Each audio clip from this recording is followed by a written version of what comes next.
Ladies and gentlemen, please make some noise for Josh Johnson!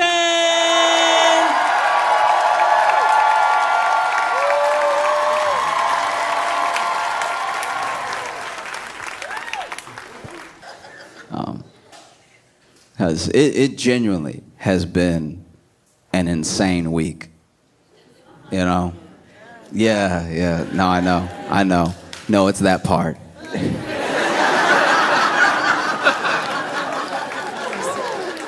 I'm not gonna talk about it forever, but yeah. Oh, it's what you came for? Okay, good. Yeah, I'm glad you didn't want to hear about my life. No, okay.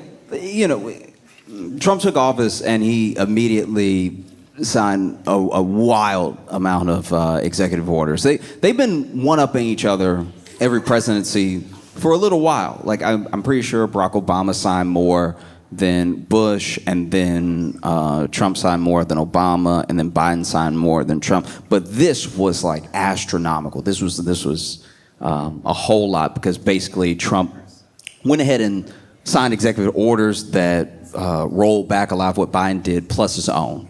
All right.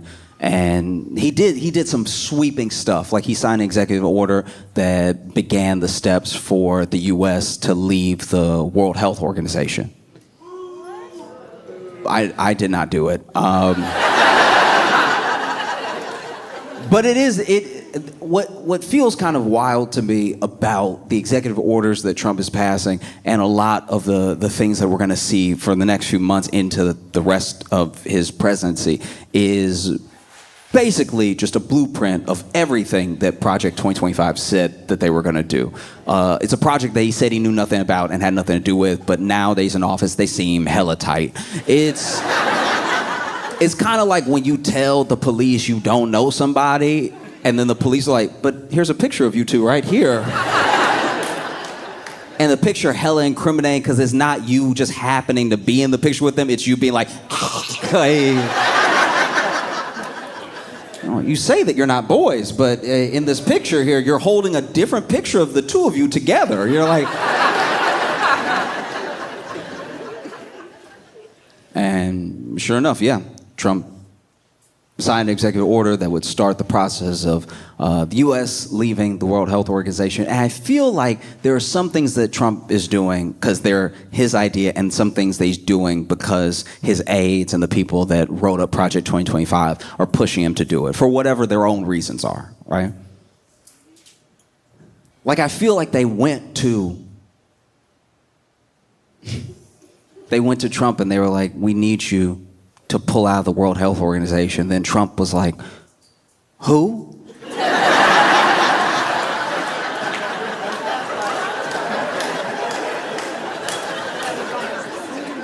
And they were like, yes. And he was like, yes, what? And they were like, who? And he's like, who? And they were like, that's what we're saying. Who's who? And then he was like, I'll do what you want me to do, but I just need to know who it is. And it's like, who it is? That's who we want you to do it to. We have to pull out of who? Pull out? Who? Where? Yes, because we believe that who is dangerous. Who is dangerous? Yes, who is dangerous?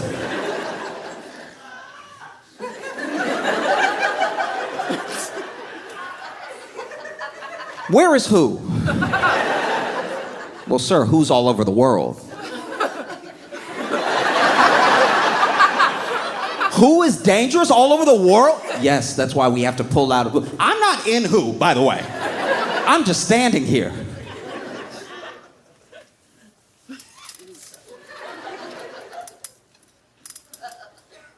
We're just gonna put it on a piece of paper and we need you to sign it, all right? And this is my main thing when it comes to pulling out of the World Health Organization, is that a lot of people take for granted things that are functioning in their life. Things that are either good, you expect to be good, and things that are working, you're just like, yeah, it works because it's supposed to work, right? But sometimes we don't ask enough questions on how a working thing got to the way it was. And there hasn't been enough time in between when it didn't work and now for us to remember when it didn't work. Because if we lose access to the World Health Organization, it hurts the World Health Organization by a lot, but it also hurts us because then we lose access to their labs, to their data. Most of what happens and the way that cures and vaccines come about quickly is because all these countries are able to share information, which all sort of help us leapfrog over the last breakthrough that another country had. And because it's not a race, it's just shared information. It's just a group project. And our pharmaceutical companies, by the way, also need the World Health Organization to just stay on top of things, right? And I'm no fan of pharmaceutical companies. I'm just saying I'm a fan of people who are sick getting help, right? And so my thing is, if you pull out of the World Health Organization, as good as the doctors that we have in the U.S. are, or at least can be, it won't be long before we're all just sort of WebMD. You know, it won't be long before a new thing, take something like COVID, right? No matter what you believe about the origins of COVID, you understand that something started up in China. And then because of the World Health Organization, everyone was able to talk about it, do testing. They were able to share findings. We were able to get to a vaccine pretty quickly, right? So now, let's say something comes out of another country. And we may know it's coming out of the other country from the news, but we don't actually know any breakthroughs because we're not sharing that data. And everyone has to start all over again every time they try to have a breakthrough.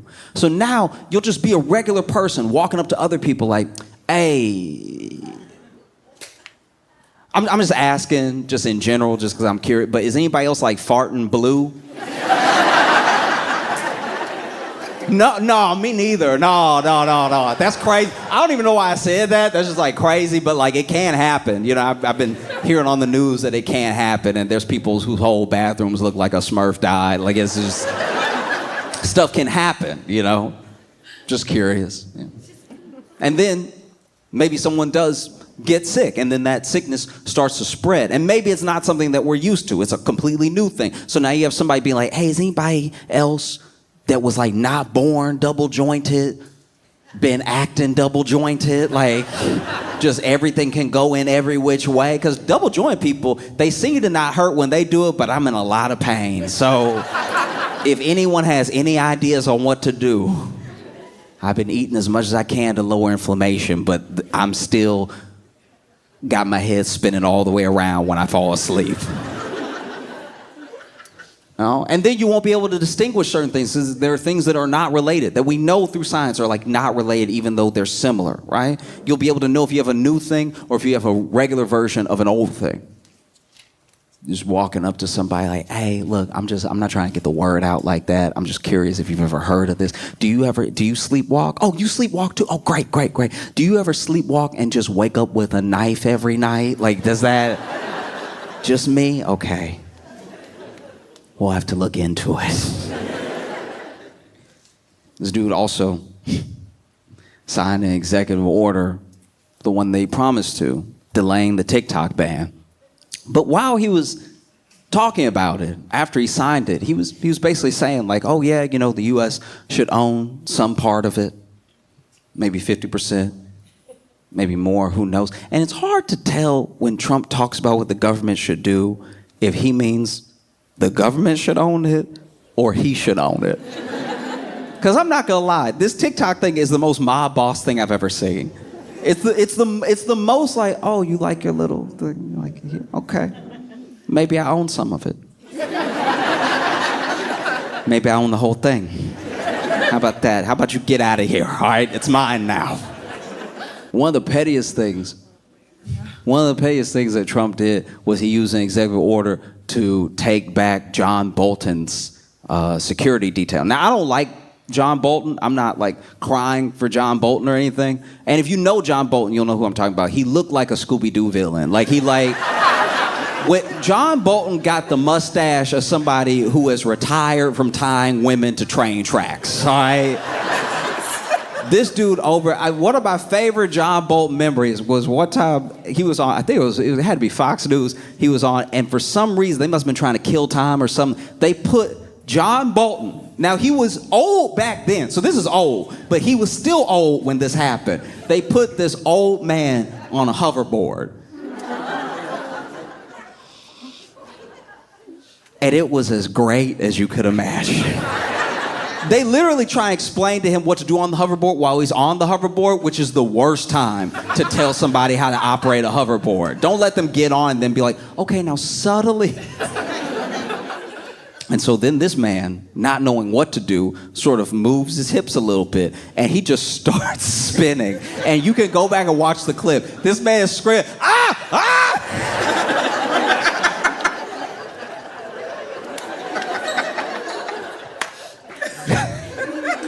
But Trump took back his security detail, and it was just to be petty. It's just because he doesn't like John Bolton, and John Bolton doesn't like him, right?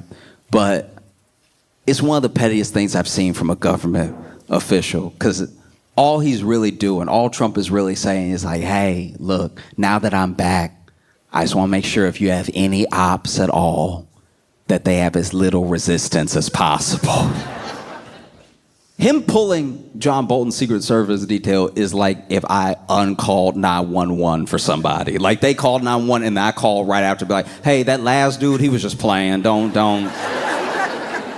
come. It's not a big deal. Don't come at all. I know he's like, oh, he has a knife or whatever, but don't come. He was just trolling. Even the executive order he signed renaming the Gulf of Mexico into the Gulf of America. This is one thing that has to stop. It has to stop immediately because we cannot make it this hard on these kids. I remember when I was a kid. I remember when I was a child in school and they told me that Pluto was not a planet, but it was, but it wasn't, but it was, but it wasn't, and it is, but it isn't. And I failed every test where they asked me what Pluto was. I was like, there was one time where it was a fill-in. You had to describe the plants and you had to talk about what gases and everything the plant was made of and why we couldn't live on that planet, why Earth was perfect to live on. And when we got to Pluto, I didn't know what to say anymore because it had been a planet and then it wasn't a planet and then it had been a planet and it even changed like astrological signs or something like that. And so I was like, you know what? It's up there. How about that? Changing the Gulf. And then you even had publications like The Guardian being like, we're still gonna call it the Gulf of Mexico, but we will call it Gulf of America for context in places where it seems fit, where the president is being quoted. I was like, it is or it isn't. No. Then you had Trump signing executive order, you had Trump pardoning everybody from January 6th. That's wild. You ever had somebody go to jail from your neighborhood? Maybe this is just too specific to me, but you ever had somebody go to jail from your neighborhood and you're like, I'm not a snitch, but thank God. Oh.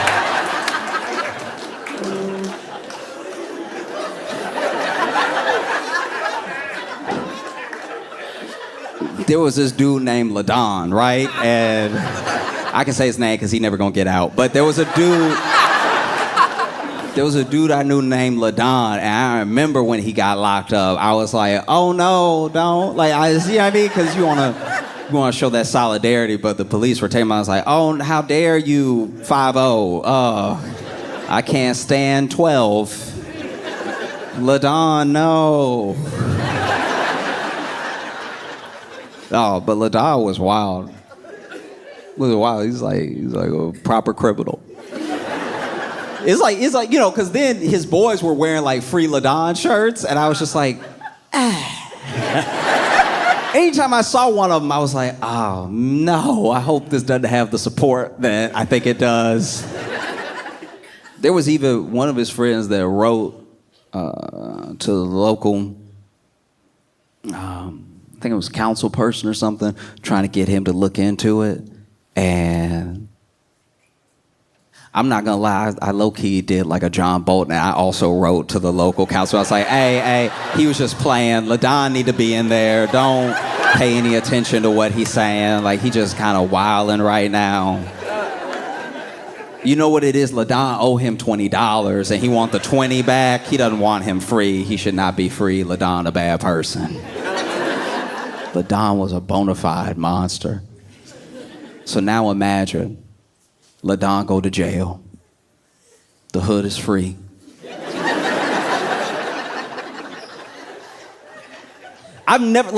You've seen like homecoming parties for people when they get out of jail. I've never seen a party for somebody who just got arrested. Like, the people who felt like we finally had liberation were having a whole cookout off of this dude's charges.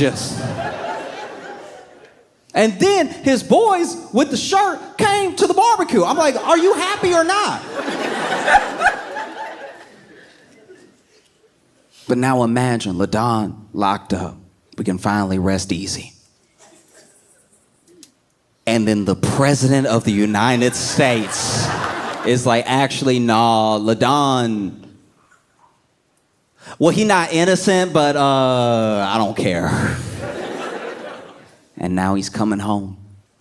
That's got to be what it feels like for some of these people. There were plenty of people, don't get me wrong, there were plenty people that were up there, did January 6th.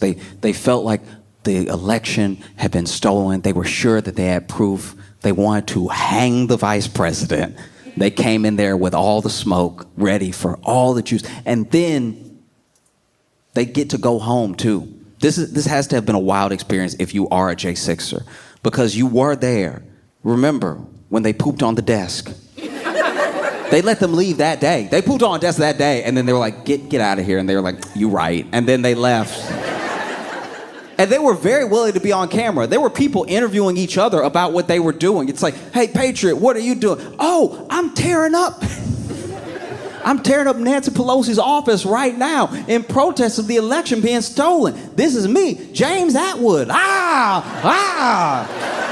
I just made up a name, but they were saying their full names. And there was one dude that I'm pretty sure was trolling because he was literally getting people to say their address, and that felt insane. Like, I've never had to say my address out loud to somebody I didn't know. Wow. And then police come, and they're like, hey, get out of here. And then people left. And you saw them leave. You saw them leave different parts of the rotunda, everything, with smirks on their faces. And then over the course of 2 years, 3 years, 4 years, started picking them up left and right. People started, hey, he was there. Oh, they're posting about it. It was on their social that they were there and what they did, right? Them pepper spraying, them throwing stuff at police, all that stuff. And then they start getting arrested. And they're like, what? But I thought, how could this be? How? And then they were sitting in jail. And then, before Trump left, they were like, surely he'll pardon us. And he was like, I'll see y'all in a bit. You know? Because there was a lot of like misunderstandings about who we could pardon and who we couldn't, and when people were charged and all this stuff like that. And then he becomes president again. This dude is now president again. And then he pardons them. And woof. Normally, I'm used to seeing a lot of people get out of jail through like innocence projects and stuff like that. People who did not do something. And then they're like, I never thought anyone would believe me. I thought I was going to sit in jail, and now I'm free. And they're nothing but grateful. They get out, they're hugging their families, they're crying and stuff. And that has not been the case with the J6. Everybody that got let out is very angry. They're so angry, and a lot of them have already tweeted, I'm buying a gun. And it's like, why would you tell anybody that? You were already caught on camera doing the thing, and now you're like, and now that I'm out, I've got a gun. Okay, LaDon. Like, it's crazy too, because this dude signed that executive order for DOGE, for the Department of Government Efficiency, that Elon is supposed to run. Which Elon's also had a week. Because Elon was supposed to run Doge, and he was supposed to really like get in there of what the budgets were, of who everyone was and everything, and he was going to reshape government in the image that he saw best fit him, his businesses, and his worldview, right? And then, I don't know how he did it, but he already like did something that Trump didn't like.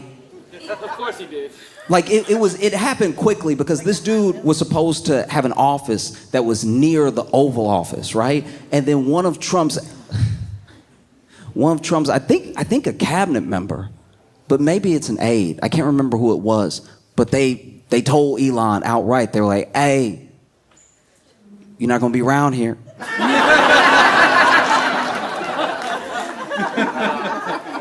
And in fact, you're not going to talk to the president. You're going to talk to me. Which is wild. Now, don't get me wrong. That person is also like a huge MAGA Trump Republican. But still, the fact that they felt the need to wedge themselves between Trump and Elon already speaks volumes. You know, because Elon, you know, was standing behind the presidential seal.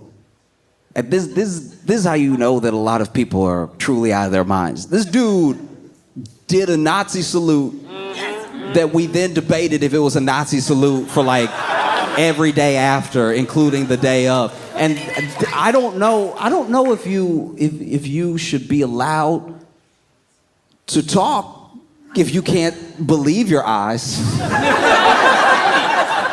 Do you know what I mean? Like, there are people that are like, that was not a Nazi salute.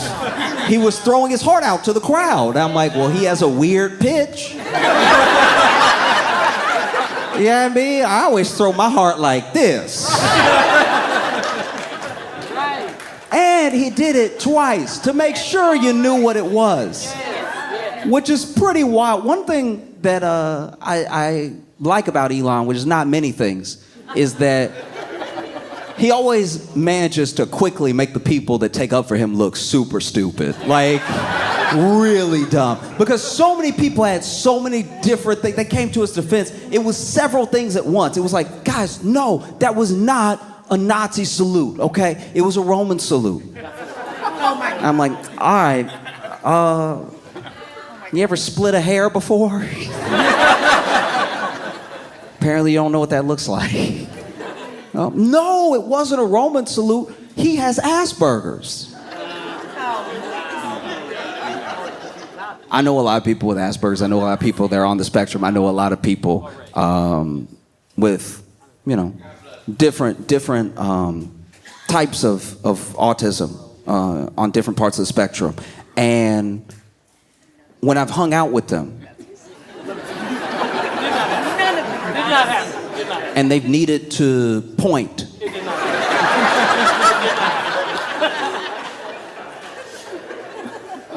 or they want to show me affection, you know what they never did? Anything that looked like that. It's pretty crazy. It's like 100% fundamentally insane that people would then, I don't know. Maybe there's some law I don't know about where if you are a news publication and you say someone did a Nazi salute and they didn't actually do a Nazi salute, that they'll like sue you into oblivion and you just won't exist anymore. But I feel like when you see it, you can say it. And the fact that so many notable publications were like, he did a thing that appeared to be, none of us have ever got the leeway that Elon got that day. If there was a video of me stealing out of a store, the headline would not read, Josh Johnson is holding something that appears to not be his in the form of a Best Buy electronic. You see how that works? You see how when you see something, you can say exactly what it is and the world won't shatter? I do think genuinely that if people call out what they saw, they might feel the need to do something about it. So rather than do any of that, let's sidestep it and just be like, look, maybe it would, but I don't know. Who knows? These do. Like, in what world do you not know? You saw it. And you know how you know you saw it? Because Nazis saw it. And you know who was excited about it? Was Nazis. They were very excited. And if they think they saw it, then what are you doing now? If they're very sure of what it was, what do you look like being so unsure? No, it was a Roman salute. No, he has Asperger's. No, he's just awkward and he gets excited. I'm awkward. I got a lot of problems. And you know what I've never done? But truly, that's like that's a thing that I watch happen. And then so many people are like, guys, he's anything but a Nazi. He's not a Nazi. He loves Jewish people. And then we pointed to tweets where people showed whole sick conspiracy theories against Jewish people and anti-Semitic rhetoric. And then he would comment under it, that's true. But somehow he's not a Nazi. And then, for everyone who was still like on the fence or still hardcore, pro Elon, he's not a Nazi, y'all. He went ahead and did y'all a huge favor. He attended an AFD rally via satellite in Germany and told them, hey, you gotta let go of the past, y'all. We can't keep feeling bad about stuff that happens. The AFD, by the way, which is the most Naziest of the Nazi. He's like, no, you gotta be proud of your Germanness. These are all dog whistles, but you can hear it. You know, I hear you, dog. And then Trump signed this executive order that rolled back protections and acknowledgement of trans people, all right? And I didn't do it. And the thing is, you know, if there's anything that I wish Trump would ban that had anything to do with gender, it would be gender reveals.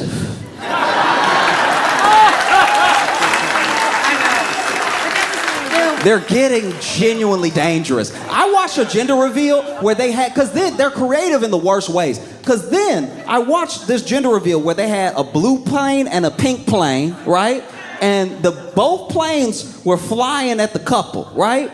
And then I guess whichever plane, I don't really know how it's supposed to work because both planes flying, so I don't know how we're gonna figure out what the baby is. You know what I mean? So then the pink plane veered off to the right, and the blue plane kept straight. So I guess that meant it was a boy because they started celebrating, right? But they started celebrating without moving, and the plane was still coming at them.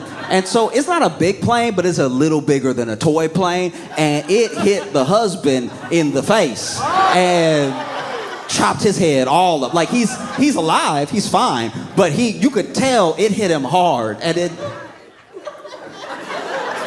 he trying to still celebrate, but he's clearly concussed. He's 100% concussed, just oh.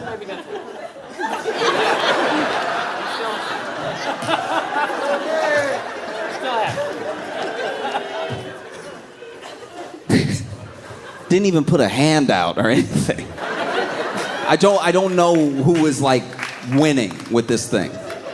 You know, maybe if you're a tech billionaire, you're doing very well because he's going to push through to like lower regulations so that you can make things as fast as possible, even if those things need some guardrails because they might be potentially dangerous, whatever, you know. And if you really hate other people, then yes, you're having a good week. But for Americans, like specifically for us, I don't know what these things do. You know? Like I don't know what rolling back what few protections there were for trans people does for me. I thought the election was about safety and eggs. I don't know, maybe I'm wrong. I thought it was like everyone was talking about eggs a lot. Like everybody was like really hitting those eggs. I didn't know eggs were everybody's favorite food. Like eggs. People weren't even talking about bread. They were talking specifically about eggs. I think a lot of people went to like Kroger or Walmart or something on the wrong day and they were like, hell no, eggs is my number one issue. I'm a one-issue voter and eggs is that vote. And so I don't know what any of this has to do with eggs, but it doesn't seem like we're getting there. You know? Even the language of the executive order was weird. The language of the executive order was like, you have to treat and address people as the sex that they were assigned at conception, which is not how That's not how anything works. If it's conception, dude, if it's conception, when it happens, then there's no men. There would be no dudes.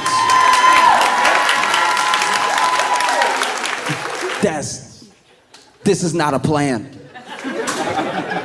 Like, this is terrifying. Don't be wrong. There are plenty of people who are scared.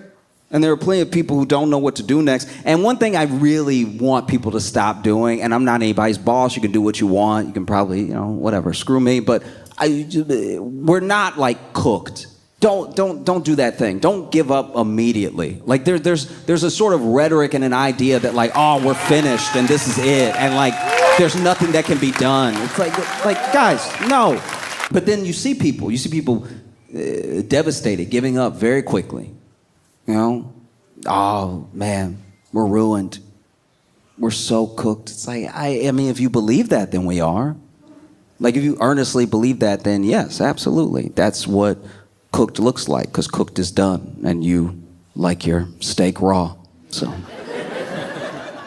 yeah, I mean, like day one, we're cooked. That's also, that kind of made me furious. I'm not gonna lie. Not even like an armed resistance attacking people or something like that. Oh, we're cooked. It's like, you saw him with his pen.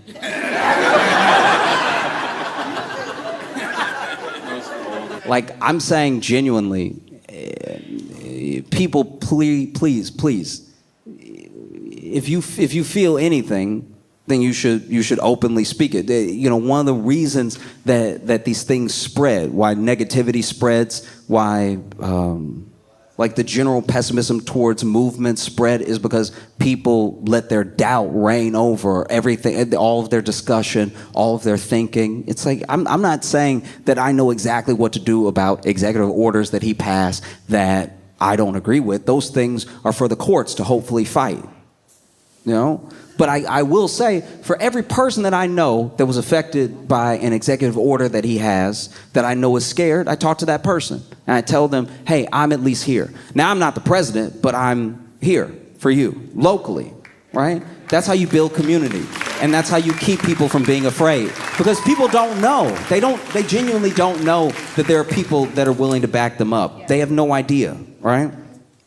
He signed an executive order that was supposed to take away birthright citizenship for people who were not already citizens, and to stop any confusion, it was going to be birthright citizenship starting now, right? Because if it was for all time, then like half of his cabinet, they wouldn't even know where to take them, put them. And then he started work on this thing that he'd been promising. And it was a thing that people didn't really think he was going to do, of like mass deportations. And so far, these are the numbers so far as I know them. Once again, I'm willing to be like fact checked. If I'm wrong. But this is from what I've read and from what I know, this is basically what has happened. They did some ICE raids in places like Chicago, and there were some in Texas too, Arizona, and like plenty of like sanctuary cities. That's ones that they were like targeting initially. I'm not sure why, because you would think in the red states that vote for this thing, they would want it first. Like, that just seems like it's making nobody happy. And they rounded up some people and they went ahead and took off for Mexico. And so then they take off for Mexico. We did it. We raided. We got some people. Gonna drop them off at Mexico because these are Mexican illegal immigrants, right? And so then FAA comes on and they're like, hey, don't land here. And I do think that nobody really thought that part through. I don't think people really thought. And then even when they let them land, they were like, don't let them off the plane. Just turn around. And they were like, all right. Okay, we will be back though. We'll be back with more, right? Because I should be clear here that apparently, from what I've read, just deporting these 80 people cost the taxpayer $700,000. So I do not know how we're gonna save any money. I don't know how this plan is gonna work. 80. There's supposedly 11 million undocumented immigrants in the US, right? 11 million, so 3.3% of the population, right? And we started with 80. If I owed somebody $11 million, and I told them, hey, I ain't got all that right now, but I do have this 80, I'm getting my ass beat. That's crazy. 80 and $700,000. I'm not in government. I'm not acting like I know how to fix a situation. I'm not acting like I know what to do about where we're at. But I will say this. If I know I got to spend $700,000 to get 80, this is just me. This is just me. This is just me. I'm not telling anybody else to do it. This is just me. This is what I would do if it were me and I knew $700,000 for 80. I would just tell those 80 people, listen, I'm gonna break you off some. Start a new life somewhere else. You get 1/80th of 700,000, right? And come back in like 6 months, all right? Because that's one thing that you will not hear. As this whole thing builds out, you will not hear about people coming over illegally. They're going to act like it's not happening. They're going to act like it's all going one way. They're denying everything. They're denying all of these legal ways to become a citizen, legal ways to gain citizenship, legal ways to get a card or just to be able to work in the U.S. They canceled a lot of appointments for people who were doing the right thing, right? And so my thing is just use your logic and pay attention to what is not being said over the next few months to several years, because they're not going to want to admit that these people are coming in still, even while they're making these efforts, because it will make them look even more desperate, even less efficient, you know?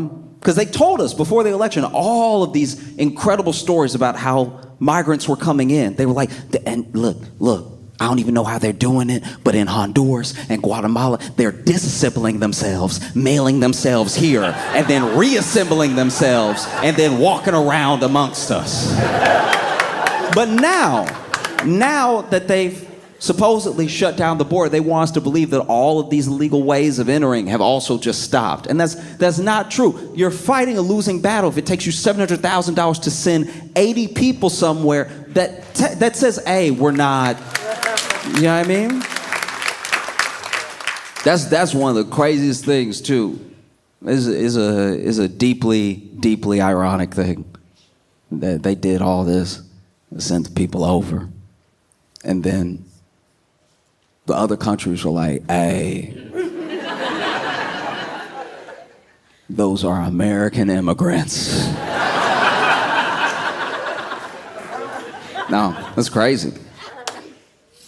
No, and I think a lot of it. I think a lot of the tactics that have been taken and some of the logic that's been used on the news and everything is just is genuinely fear based. It's to rile you up. It's to make you feel afraid and everything. And even in the executive orders, 100 executive orders or so, and so many of them don't really say anything. They don't really do anything. You just sort of make a show of signing it.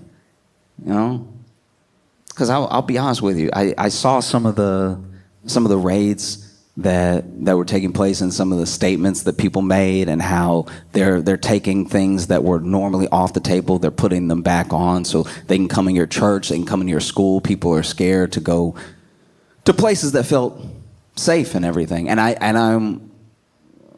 will say I don't know exactly what to do. I'm not acting like I have any answers. I just don't know how possibly this is the road, this is the tack to take, People will say things like, oh, they don't pay any taxes. It's don't they eat? Then didn't they pay the sales tax?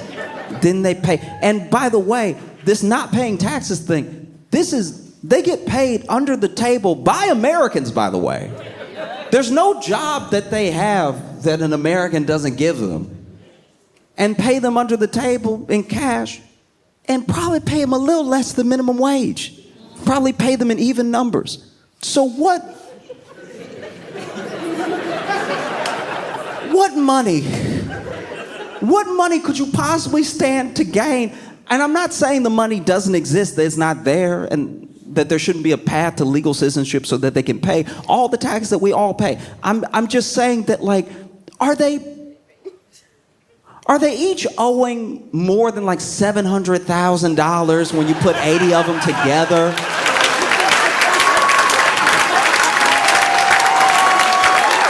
I don't know.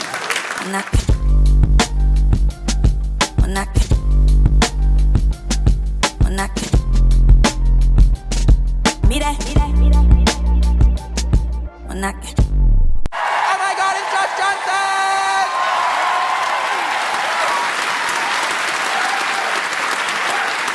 All right. It is so wonderful to be here. Thank y'all so much for having me, and Happy New Year. You know, it's we're doing another New Year. It's funny. Okay, it's hard to know who to say Happy New Year to, because some people already seem like they're not having a great one. Yeah, like you'll see somebody and be like, I'm gonna let this one go. Being here for New Year's was great. I went with my girlfriend and some friends, and we had a great time. And then it was midnight, and so a little while after midnight, about like 12:03. I don't know if you can tell from looking at me, but I'm not like fun. So 3 minutes after midnight, I was like, oh, okay, I think I'm gonna go home. And so I started walking home. And one of the wildest things about a new year is that it sneaks up on you in a way that you would think stops happening. As you get older, you're like, you're not gonna get me this time. I'm gonna be ready for you. And then it's over. And there's a whole nother year. And there's things you wish you could leave behind in the new. You didn't have time to like fix who you were for the new year. Whenever they say like new year, new me, it's two sides of that coin. It's a new year. The year did its part. Now you have to be a new person. There's so many things you wish you could leave behind. Like, it would be great if a new year meant there were just no more bad habits. Like the bad habits melted off. They were like 2025 things. And now in 2026, you just don't even think to do those things anymore. That's not one of your habits at all. I was walking back to the Airbnb, and I saw this guy crossing paths with me. And I was, in my head, I was like, maybe I should say Happy New Year. The year's 5 minutes old. I was even about to say it, but as I'm passing this guy, as we cross paths, I just hear this guy to himself go, no, no, no, no, no, no, no.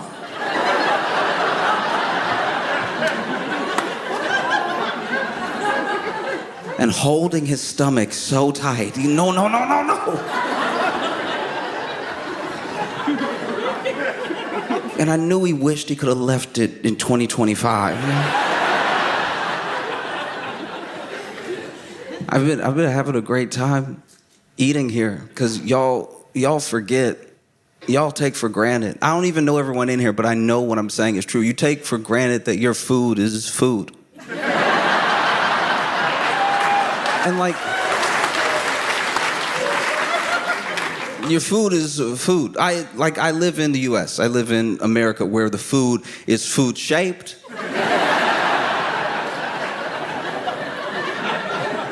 One thing I will say, for the food in America, it will always be the shape of food that you're expecting. And we've come out with new shapes. We have new shapes for food. You'll want chicken. Let's have some chicken. Great, we've made a chicken nugget for you. Okay, I'm still familiar with those. Will it be like a little clump of meat with some breading around it, grilled up, or will it be deep fried, nice and delicious? No, this one will look like a dinosaur.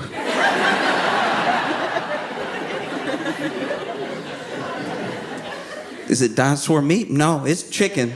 Or at least we say it's chicken, but it's dinosaur-shaped meat. All the food will be the right shape it's supposed to be, in the shape of the food that you think you're buying. But when you eat it, you're like, you got me. This isn't food. We literally have a show where we shape all manner of things and ask the question, is this cake?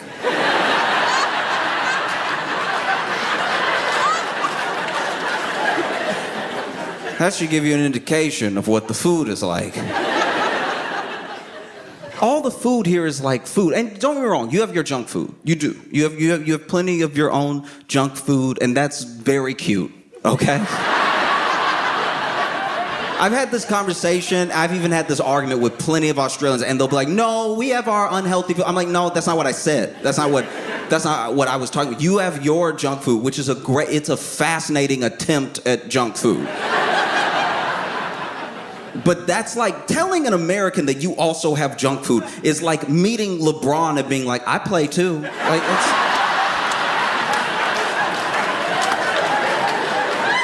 you can't even begin to understand the levels of junk food we have reached. We are the king. And not to come over here and tell you that America's better at something and be a real American about it, but like we are very good at junk food. We're so good, we're dying. We're dying in droves. We can't stop dying, but we also can't stop eating because we went in the lab and we were like, they won't be able to say no to this concoction.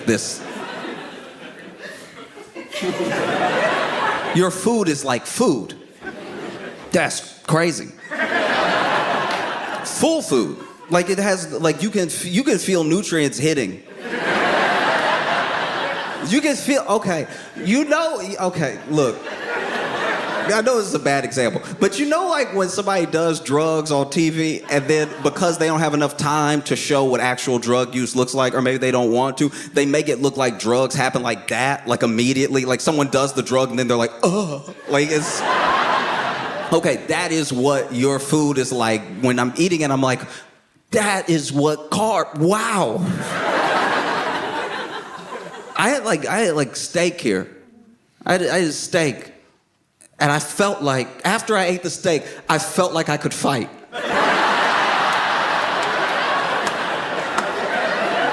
Not as in I was angry. I felt like I knew how. Because so much protein had gone into my body. And like actual protein, not the protein that we put out. Because in the US, we have lots of protein. We love making everything protein-packed. Protein will make up for how much sugar we also put in the thing. So then we'll have protein on protein on protein. So if you eat this, that's all your protein for the day. And you want to be big and strong, don't you? And then you eat that protein, and then they'll make a commercial a couple months later with like, hey, did you eat this protein? We're so sorry. That was poison. That was like actual rat poison that we put in there. It was the same color as our protein mix, and so you understand how mistakes get made. But here, I was eating, wow. Whoa. In the US, we have foods that you don't have here that are like junk food, but we also have flavors that y'all don't have here because you have like laws out of self-respect. And so the law here, it'll be against the law to bring that flavor here. Someone, and I don't even know if they're here, then congratulations to you, more power to you, but I imagine they're not even here. Someone from a long time ago was like tasting things from other places. And then they were like, that's good. Oh, what's that? Oh, that's great. Yeah, bring that. And then they had some flavors from the US, and they must have died. They must have promptly died because you don't have those flavors here, and they're like illegal to bring here. But we love them in the US. A child's favorite flavor won't even be a flavor that you're thinking of. You'll think of something like spice. You might even think of a seasoning. Like, oh, paprika. A little bit of pepper. Oh, this is so good. No, I'm not. You're talking about like seasoning from food. You're used to food.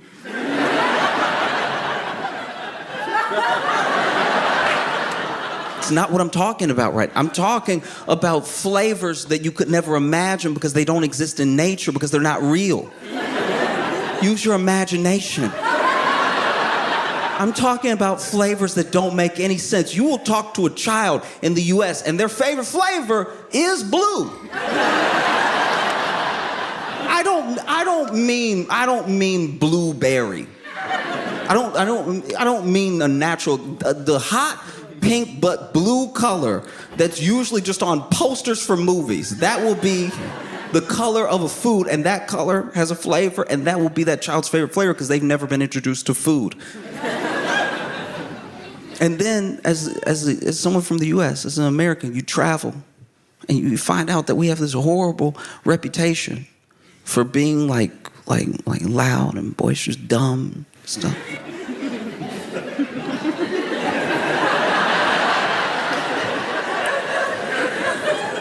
And everyone, I don't care where you're from, everyone has at least some shred of national pride where they want to be like, no, we are not. I am not the worst of us that you may have met. Right? Everyone has that thing. And so you're inclined, when you hear these rumors about the US, you're inclined to be like, no, I read all the time. I read and I'm perfectly easy to get along with and everything. What would make you think that we're What would make you think that we're this way? And then they'll tell you a story that once you hear it, you can tell that they're telling the truth. They'll tell you a story that breaks your heart a little bit. They'll tell you about meeting like a nice American family that actually were, well-behaved, perfectly pleasant people, but they seemed a bit dumb. And you're like, why are you judging them? That's a prejudice that you think they're dumb. And then they'll tell you, oh, well, we had a conversation and, the mom and the dad were perfectly nice people, but then we turned and, the child was trying to get his mom's attention and we said hello. And he said hello. And then, they were talking. And the kid was looking up and saying, Mommy, can I have something? And then we asked the kid, oh, yes, what would you like? What's your favorite? And the child was like, my favorite flavor is blue.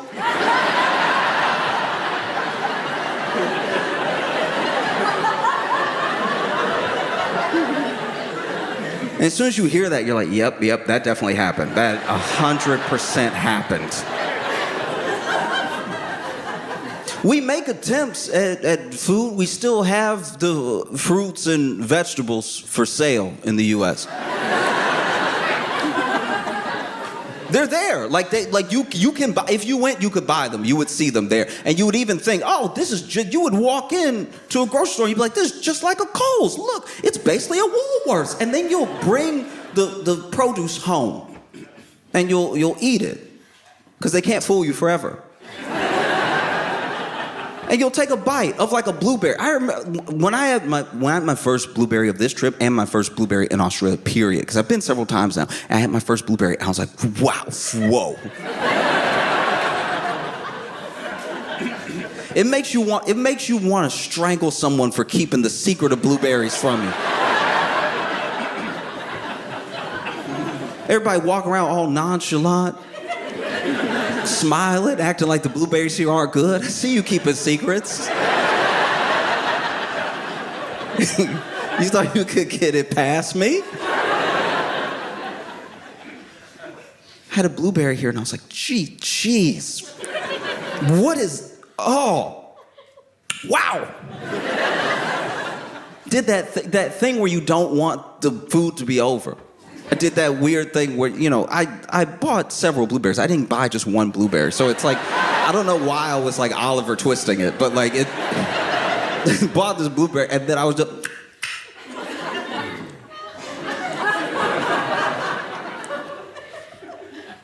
I was scared to have another one. Because I was like, what if that was the best blueberry? What if that one was the best though? And then the next one is gonna taste like the ones I'm used to.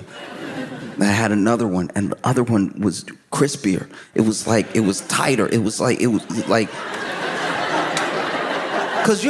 this is the thing. This is what's crazy that you take for granted. Y'all put your produce out when it's like ready.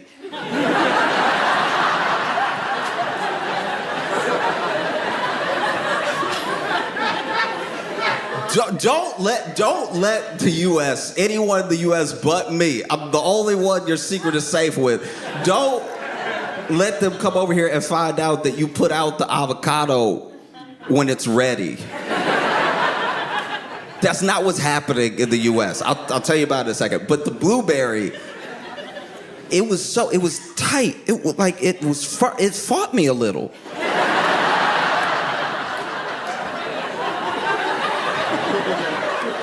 I put blueberry in my mouth and tried to start chewing. Blueberry over here being coy. It was like,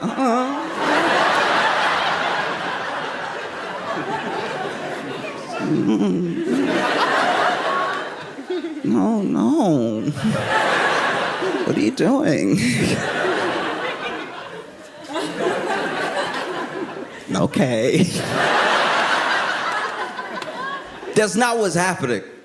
In the U.S., you have a blueberry, and it is blueberry shaped.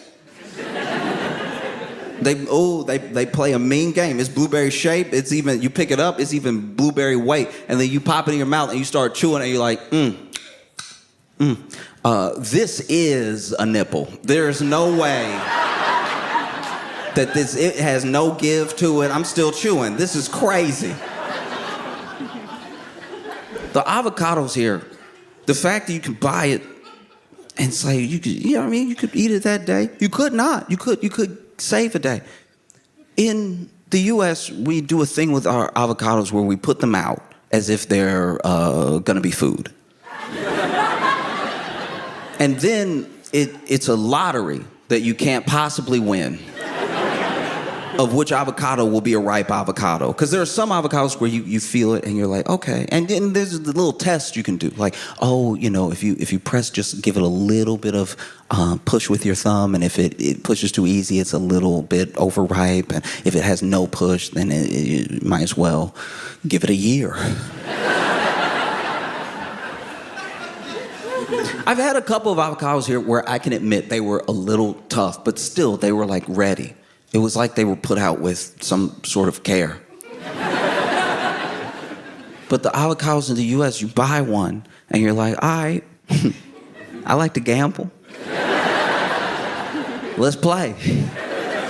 And then you bring it home, and one of two things happens. Either you cut it with a knife, and you open it up, and you know how it has the seed in the middle. It will all be as hard as the seed, the whole seed.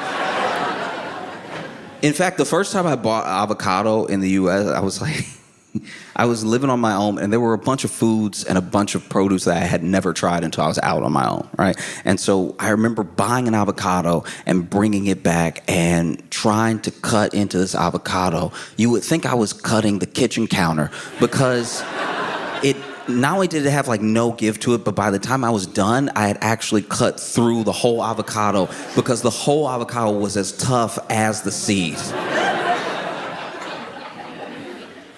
Or the second thing will happen.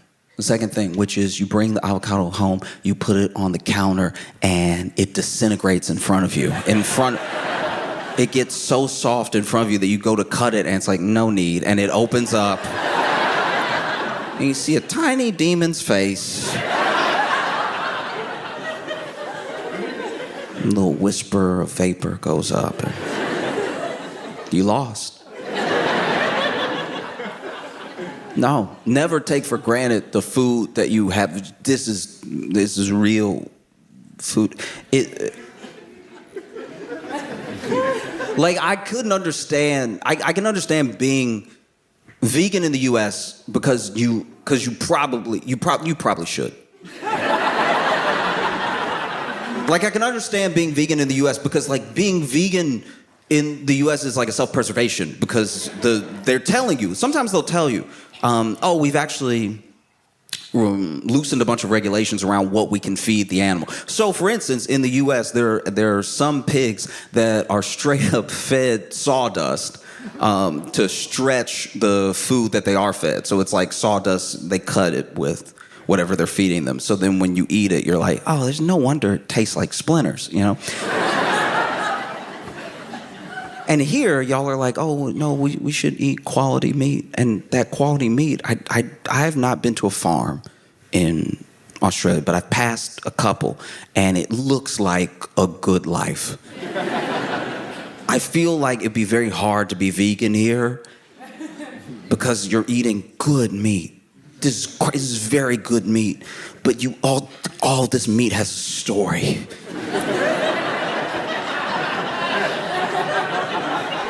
Every burger could have its own like Babe trilogy. You know what I mean? That's what happens when you eat good meat and it's treated well. It tastes good because it was good. That was a good dude that you.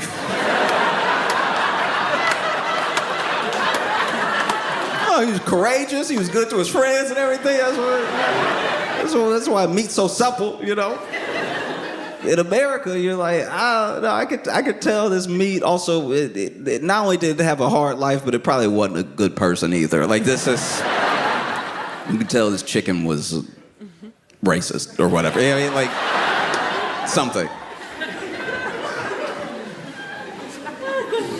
Even the animals has been an adjustment. I'm sure so many people come and visit and talk to you about, like, oh, your animals. It's all terrifying. How do you do it? How do you get by with the fact that, like, everything can kill you? Y'all just don't care, you know? And it is weird what is after you here. You know? Like, I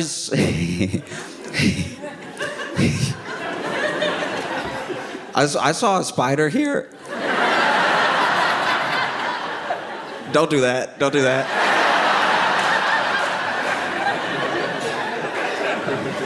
I saw a spider and it's crazy. This is backwards, by the way. Every science book in the US or fairy tale I've read goes the opposite of how it goes here. Because y'all's biggest spider that has, like, personality.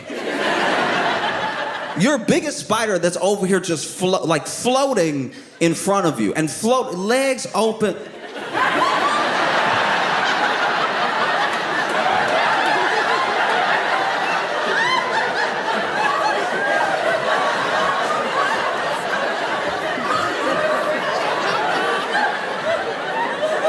I don't know if this actually happened or if it happened out of fear in my head that I was filling in the blanks and stuff like that, but I could swear I heard it. It was in front of me. Like,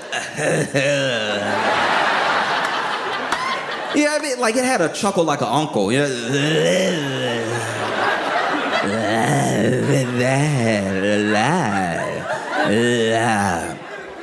That one you don't need to worry about.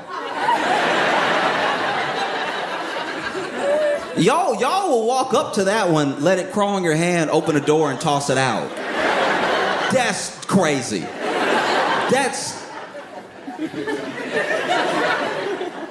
I need to understand how opposite of every law of human fear that goes against. Meanwhile,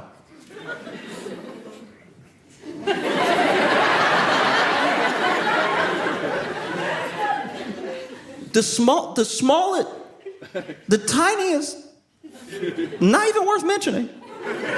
You could barely see it. That's the one that bites you and you explode. You.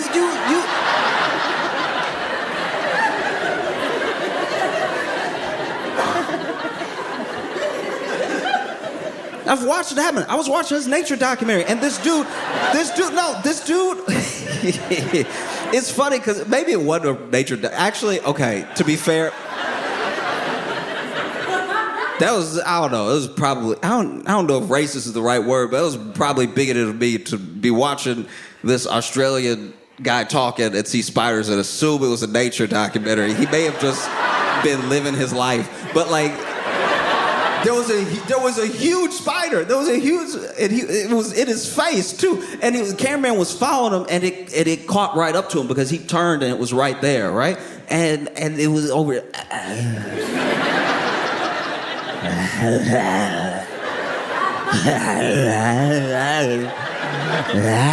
Right, and then he went, and then moved out of the way. They kept walking. And I was like, oh, okay. I didn't know he was the bravest man that ever lived. And then this is like maybe like 10 minutes later in the doc, he's talking. I don't even remember what he was talking about, but he's talking. And then he goes, ah! They zoom in, he moves out of the way. The tiniest, barely worth mentioning, smallest spider is smeared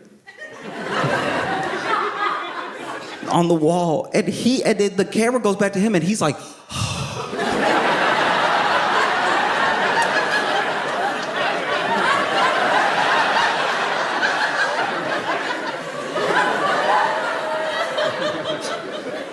was like, this doesn't make any sense at all. This is completely unfair. Oh, this is insane. Even from what I've seen, like this kangaroo situation. Why didn't you warn anybody? Why didn't you tell anybody these things? Every single kangaroo has been to jail. Every single one of them. Why are y'all acting? Y'all exported the idea of kangaroos like they were just this fun little animal that loved to hop back on its tail and box a little. That was bad on your part. You should take some responsibility for that. I'm not gonna lie. That can't be our fault that we all thought that they all smiled. Like that's every picture of a kangaroo ever. The mom smiling, the little one popping out of the pouch like. Meanwhile, you come to Australia and the kangaroos are over here.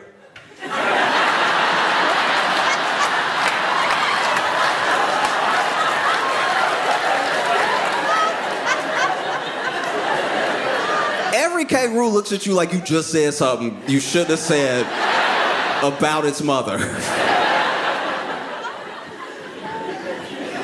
That's insane. You didn't tell anybody that they had claws. This is... Because y'all love to play these pranks on people who come visit. You love to talk about, like, drop bears and all this stuff like that.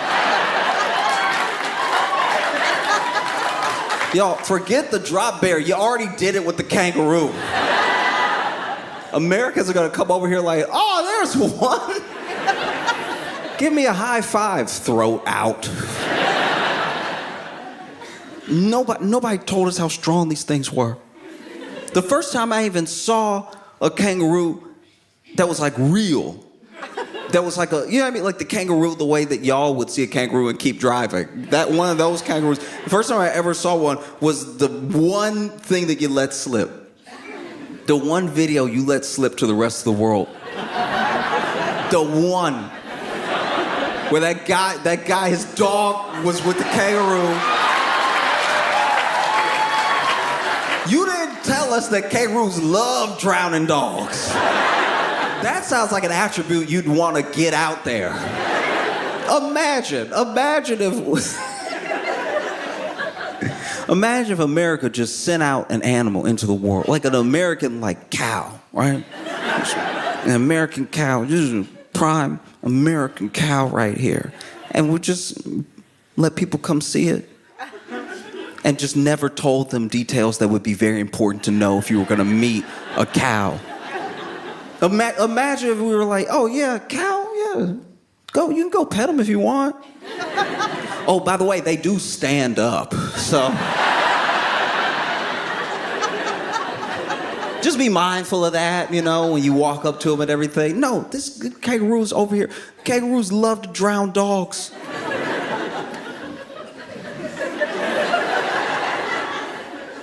As a friend, let me help you with something. I understand that you are used to these wild and dangerous animals, but some aspects of what they like to do are deeply troubling.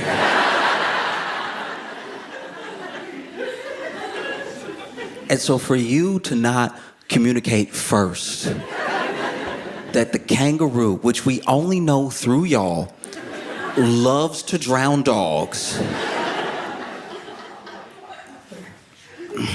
Do better, all right?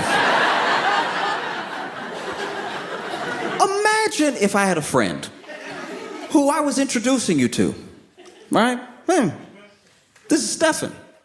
Stefan's my buddy. I think you two will get on great. And then, years later, I'm like, oh, by the way, Stefan loved to drown dogs.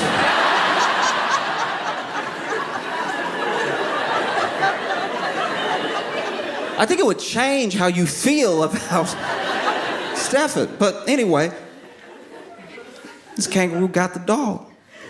And it's like, oof, what a great day. I'm about to do what I do best. And then this guy walks up, and I didn't know, okay, because of how the video played out, I don't actually know or understand how big this man is. Because he walks up to the kangaroo, and the kangaroo is like, that's odd. Usually people see me do this and they run away. And he walks up, must be his dog, or maybe he just doesn't want to see murder that day.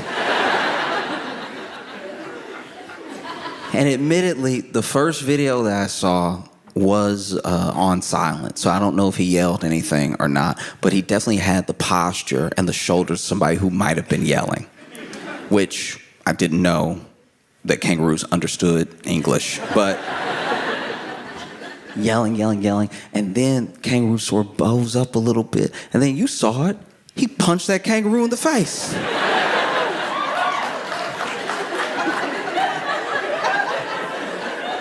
Punched the kangaroo in the face, and the kangaroo went.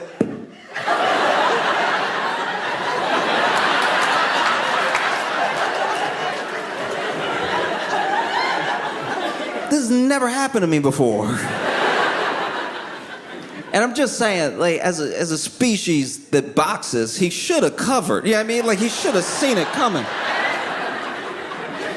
From memory, it was just a straight left. He should have been able to dodge that. Oh, got all these animals. I got one. This is the other issue that y'all have. I don't know if you can do anything about this, but this is just me noticing, okay? Slight critique. A lot of the animals that you have here that are adorable and love to murder for fun are covered in fur that makes them that much more adorable.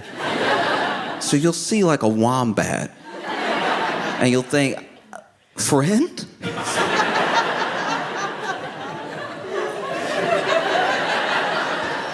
Hey, buddy. Hey, how are you? And then also, no one told you look at a koala. Once again, y'all just like let stuff slide. That should be the first thing you hear about this animal. You see a koala and you're like, wow, this is the white people panda. This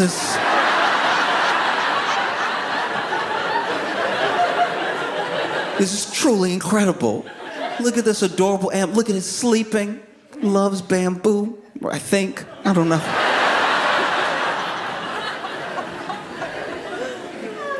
I went to a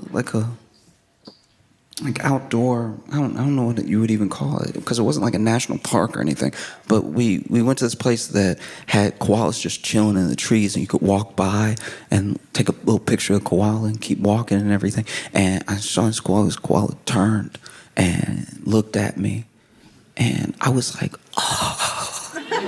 It was like melting my heart, genuinely. I was like, oh. It was like meeting a dry penguin. It was like, oh, what's happening right now? Oh, I've seen it in books, and now it's here. And then as soon as it turned to me, it was like,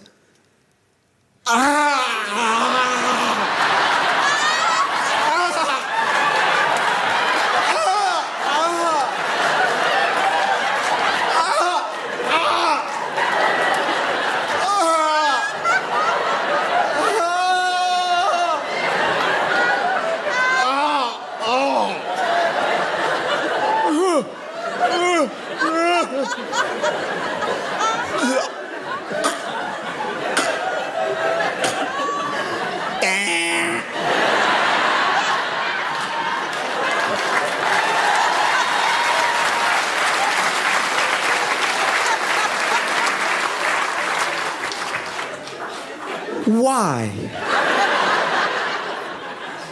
It's the people of Australia, with all of your tourism efforts, and with all of the digital footprint of koalas, did you not warn anyone that that animal is a person living under a spell cast by a witch?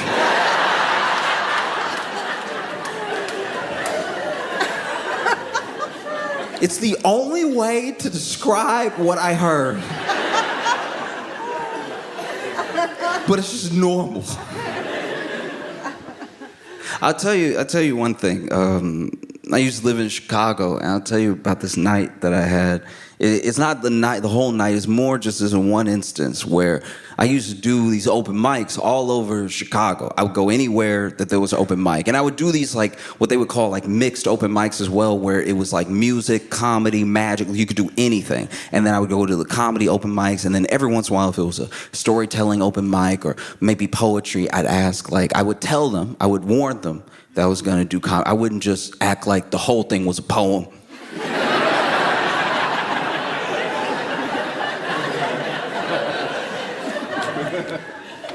And then they would let me up, usually. Every once in a while, it'd be places like, no, we only do this thing, whatever. It's fine. But I remember going to this part of Chicago I had never been to before. And I was still new to the city, so I didn't know my way around or anything. And so I do the open mic. An open mic could last anywhere from an hour to like 4, depending on how many people wanted to go up and how many people were willing to stay and watch the people that were going up. And so I was over here in a part of Chicago I had never been in before, trying to find the train again. Because I used my phone on Google Maps to find where the open mic was. But because I walked so long and then took a bus and then walked some more, I had no idea where the train was going to be to get me home. And it was already 1 a.m. And so I was beside myself because I was like, okay, I got to get up at 5. What have I done to myself? And so I'm looking for the train. I'm walking around and put it into Google Maps, and I'm confused because it's like it says like this stop has maintenance. So I'm like, okay, I guess I gotta go to the next one. And I'm walking, and as I'm walking, I see this guy that is across the street from me in this abandoned lot, and he's standing in front of a dog, and he's going, "What do you want? What do you want though? Like what is it?" And I've just never seen someone yelling at a dog from a place of divorce.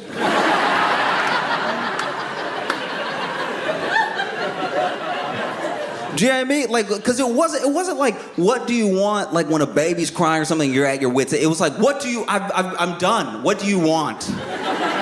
Like what will make you happy?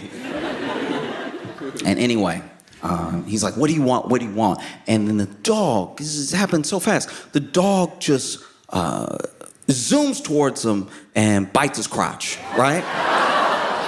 I guess that's what it wanted. And every man in here knows, every man that hopefully will never be in this situation knows, though, that there's no way to effectively defend once bitten. That's it. But it bit him, and so now he's like, He grabs the dog's collar, and they're both just like wiggling around, right? It's a lot of this. And he's screaming, and maybe you're wondering if or when I helped, and I didn't. I didn't help because, look, the dog, hopefully that dog only got beef with him. But one thing we know about this dog is it bites crotches. Right now, I'm a street away. The only way I could be safer is if I was at home. Like, why would I get involved? But it was crazy to watch because he's like, we're right? And then right as this dude turns like this, right?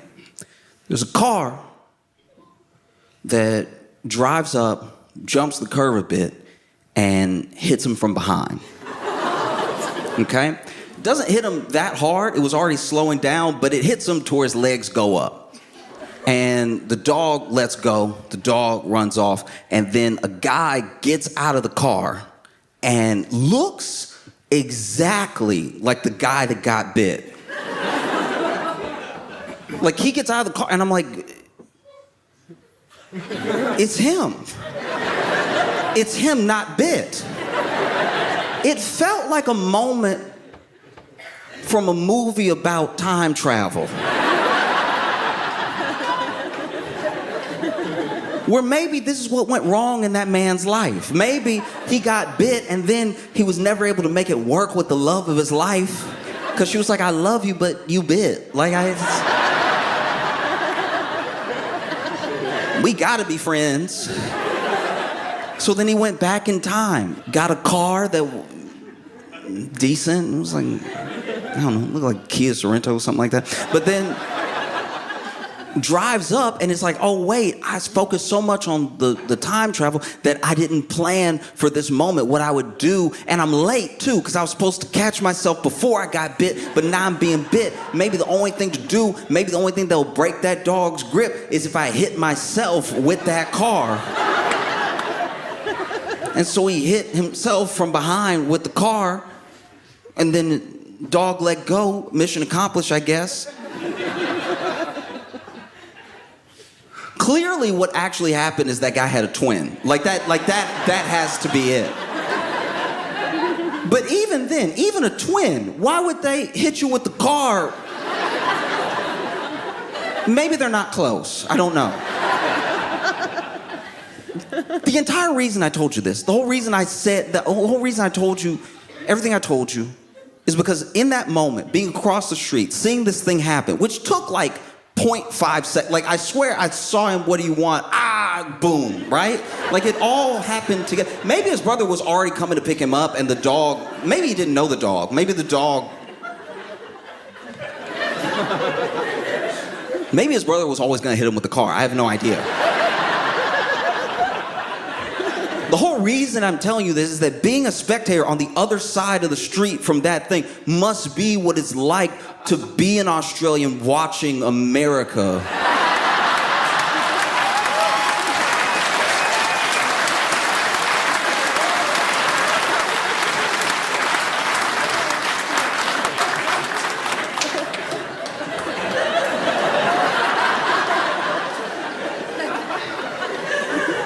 Because just like me, it's not like y'all are coming over to help or anything.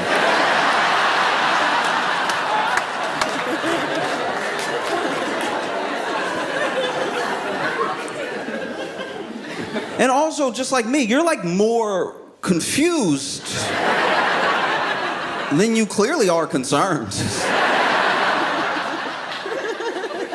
For you, it's like a show. You're going home. This is entertaining.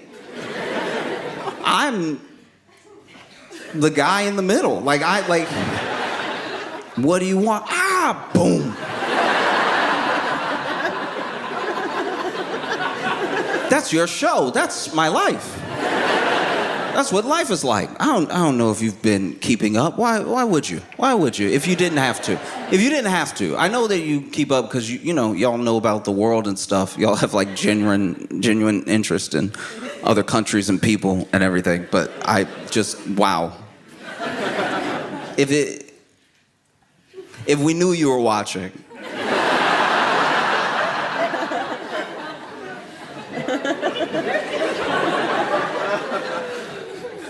Now, because I came here, I watched some of your news thinking, all right, look, nobody's perfect. Let's get some dirt on Australia. I watched plenty, and wow, this is. What are you doing over here? You know what I mean? Like some of the things that make it into the news, I'm like, this is an email. This is.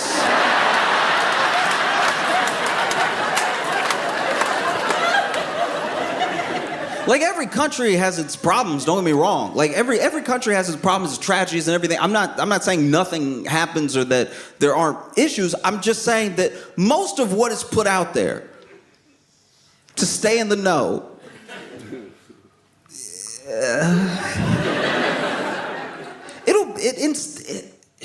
you gotta understand, it's almost like speaking a different language because I will read the news here and it'll be like, Kath doesn't like shopping.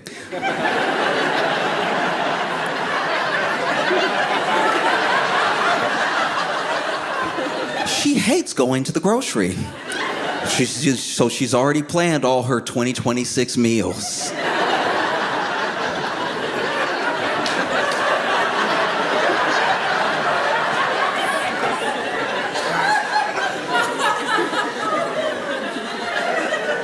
Meanwhile, in the U.S., our local news, not a national story, local news will be man set on fire by man on fire.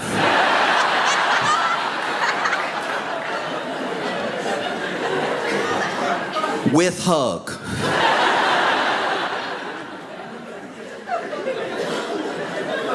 This is crazy, yeah. This is very bad. In case you're not aware, our president, he is definitely now, as one could infer, without any doubt, with complete certainty, in at least every other page of the Epstein files. Like it's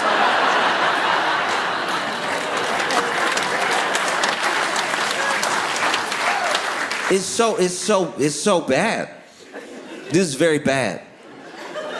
I know it's hard for you to relate because over here, if someone was like in something that doesn't even rise to the level of the Epstein files, right? Like y'all kick people out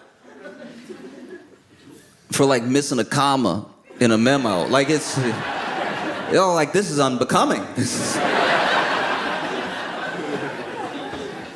Meanwhile, in the U.S., okay, so the Epstein files, in case you're not aware, there was a dude named Jeffrey Epstein who was, no, some people don't know. Some people,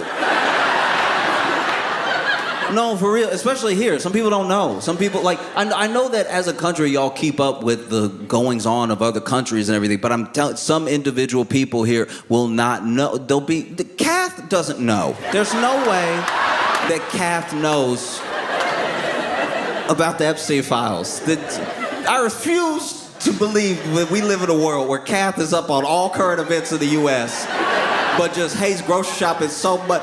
She need all her time to plan all of her meals for 2026, a year that just started, a year that's barely unfolded. Okay, in case you're not aware, Jeffrey Epstein is a horrible person, criminal, the devil, basically the devil, and was leading, or at least the biggest part of this trafficking ring, this cabal of deviants that moved with sort of impunity. He had an island, a lot of bad, horrific things went down there, and he was also, without doubt, Jeffrey Epstein was also, without a doubt, one could not just infer, but pretty much say with real conviction that he was Donald Trump's best friend, like his best friend ever, like BFF, FFFFFFFFF, all the F's, BFF, forever and ever.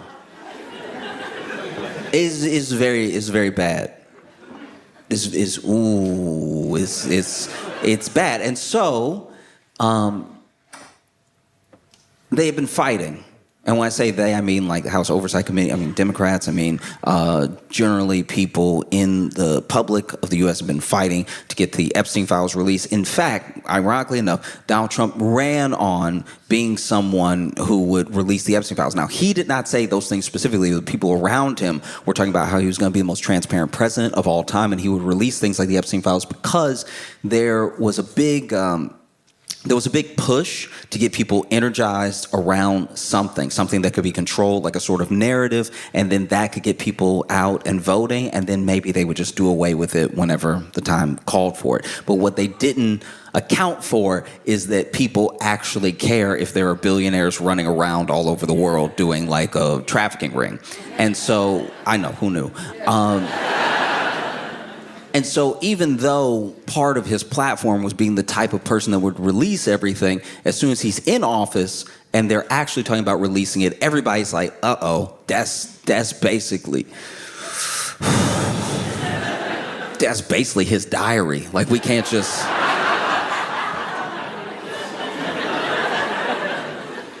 And so Trump fights it for months. I mean, the House is like kind of closed over it for a while. They're actually reps that they won't swear in because they don't want to have the votes. I'm saying this, the Republicans don't want the actual votes to be had for the release of the files.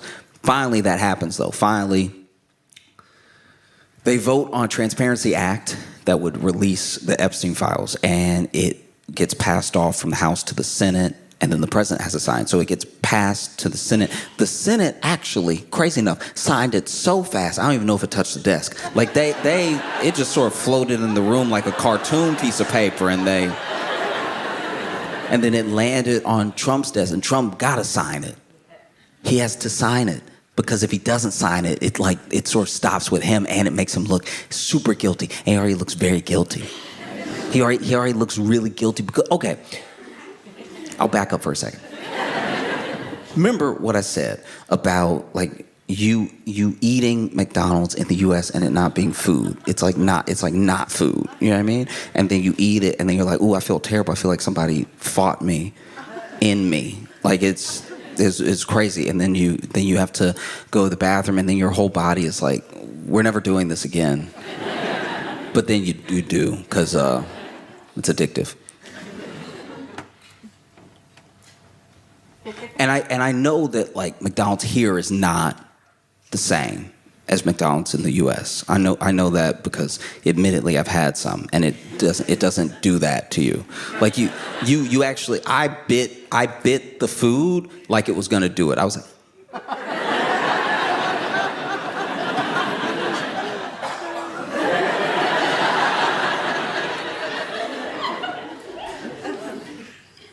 but then I heard, and I know it's a rumor. I know it's a rumor. There's nothing that confirms it. But I got nervous because I ate McDonald's here. And I heard about Scott Morrison, right? And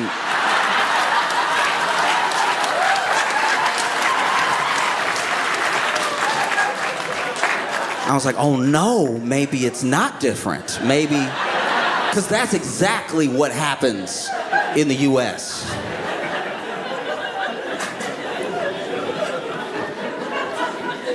But anyway, Trump was over here trying to stop the Epstein files from, coming out through word of mouth, through hitting up people in private conversations and everything. And then it finally lands on his desk. He's got to sign it because he's done a very bad job of looking like he has nothing to do with it, mainly because he's basically been screaming over and over, I don't have anything to do with it. Like, that's not... It makes you seem very guilty. So he signs it. So then the Department of Justice, which if you visit the U.S. and you are talking about the Department of Justice, you are allowed to go, Department of Justice? Like you can, because we aren't even sure. So then the Department of Justice had 30 days to release the Epstein files, which is crazy. Like, this is crazy. This thing that we thought would never see the light of day is supposed to come out by the law that the president signed in 30 days. And so then they waited until the last day. And they said they released it early, but by 10 minutes of the deadline at midnight. But they release it, and the head of the Department of Justice comes out and is like, there's actually so many files that we can't even release them all today, which is against the law, because the law was for all of them. But we can't even release them today. We're going to release some today and some tomorrow and then some in the spring. They really tried to release the Epstein files like a season of Stranger Things.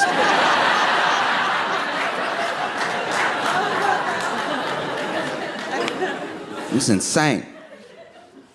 And then, never mind the fact that as they're trying to redact all this stuff, which is what was happening. The holdup was that they were trying to redact anything with Trump's name in it, or maybe people in the party that would look bad for them. They're still in office and everything, so they're doing all this redacting. So when they finally release the files, a lot of it is redacted to the degree which is just ridiculous. It'll be like a picture on a page and the whole page is black, but the whole thing was transparency.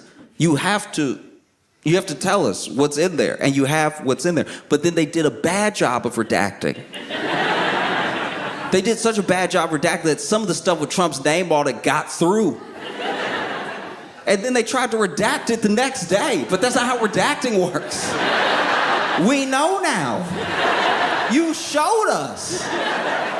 In fact, they did such a bad job redacting, because this is what happened as well. There were so many files that they actually begged people to work overtime for like a month and a half leading up to what was supposed to be the release, so that way they could redact enough and make sure they were all squared away, so when they released it, they released everything. But that didn't happen because there weren't enough hours in each day leading up to the release. I need to be clear about something. There were not enough hours for the entire team of people that they had redacting. Do you know how bad things must be if there are not enough hours in a month for a team of people to blacken out enough things to exonerate the president? Anyway, they finally released it, and they did such a bad job of redacting that some of the files were redacted in like Word. And so they basically copy and paste to a Word document, highlighted it in black, and then put it back for the... So if you were to copy and paste some of the Epstein files into Word and unhighlight it, you could read what the Department of Justice was trying to redact. Which is so wholly embarrassing as a country.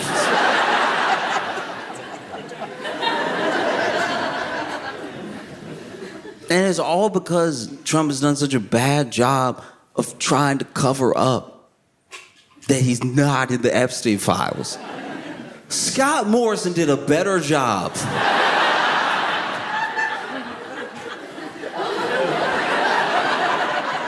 Imagine if Scott Morrison was over here. I was never at McDonald's. You'd be like, oh, it definitely happened then. Why is he screaming? Yes, it happened. It's so embarrassing because it's to redact stuff we know. That was his best friend.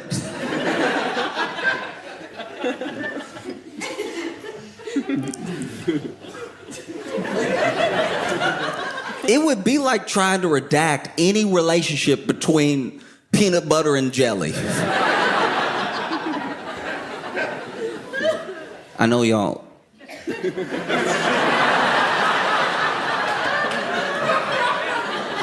I know y'all don't roll with peanut butter and jelly like that. I know that.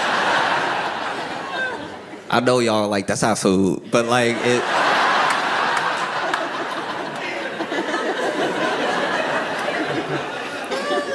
But to us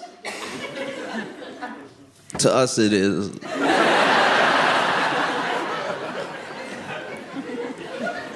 I mean, you know what I'm scared of? I'm actually terrified for you if y'all started eating peanut butter and jelly, because it would be real peanuts.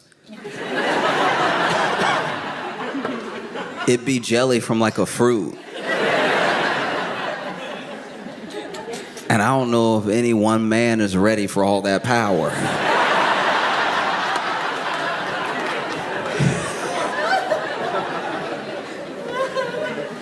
So we'll see. We'll see what happens. But this is bad. It's about as bad as getting bit in the crotch. And then hit by a car. And a whole country of people just watching.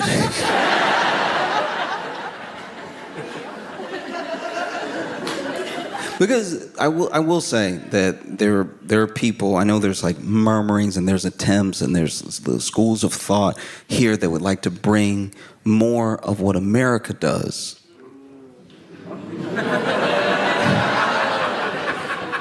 I'm just telling you what I've heard and what I've seen, and I'm just saying, as someone who lives there, don't.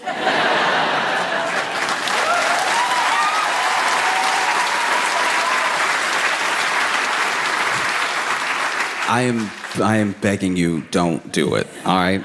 Because look, I understand. Every country is gonna have its problems, and every place is gonna have things that feel like they can be solved by taking a piece of what another place is doing. But in those moments, you really gotta look at the bigger picture. What is life like for people here? What is life like for people in the US, you know? Once again, you take it for granted You eat food.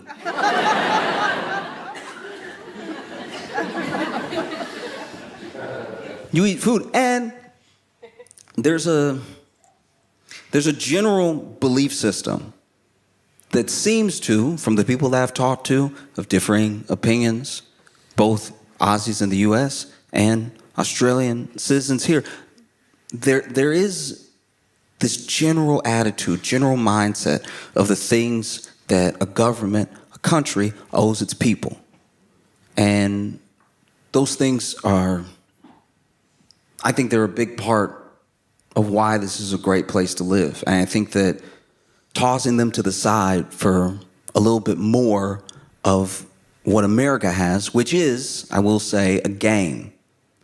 America has a game. You can play this game, and you can walk away with nothing, or you can walk away with millions. Spoiler alert, you won't walk away with millions. But the belief that you might walk away with millions allows you to give up things consistently. Give up your privacy, give up your data, give up your rights, give up the things that are owed to you by your country, by your government, as a taxpayer and as a citizen. And that's something I would never want to see happen here. There are beautiful things in the U.S. I'm not just trashing the U.S. all over the world. I'm just being very honest about it.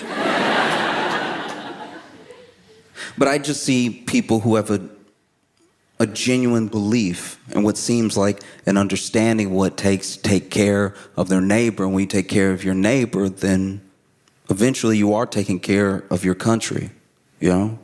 I understand there are things that I can't understand about living here. I'm not acting like I know the ins and outs of liberal versus labor or anything. I just know that when it comes to a quality of life, value for money, and being valued by your country as a citizen, there are a lot of things that you are doing right. I understand that you strive for more, and you should. You should keep fighting for the best possible world to live in, the best country to live in, nonstop, all the time.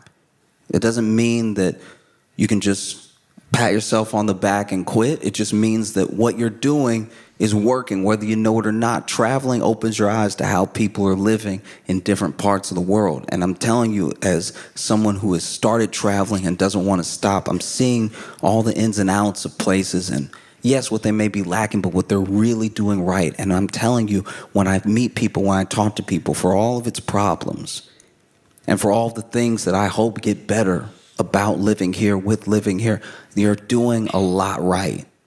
A whole lot. And you can tell that you're doing a whole lot right because Kath is in the news.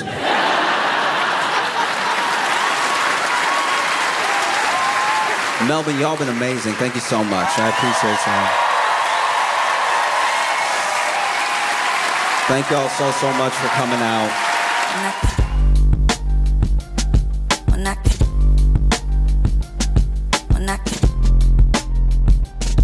Mira,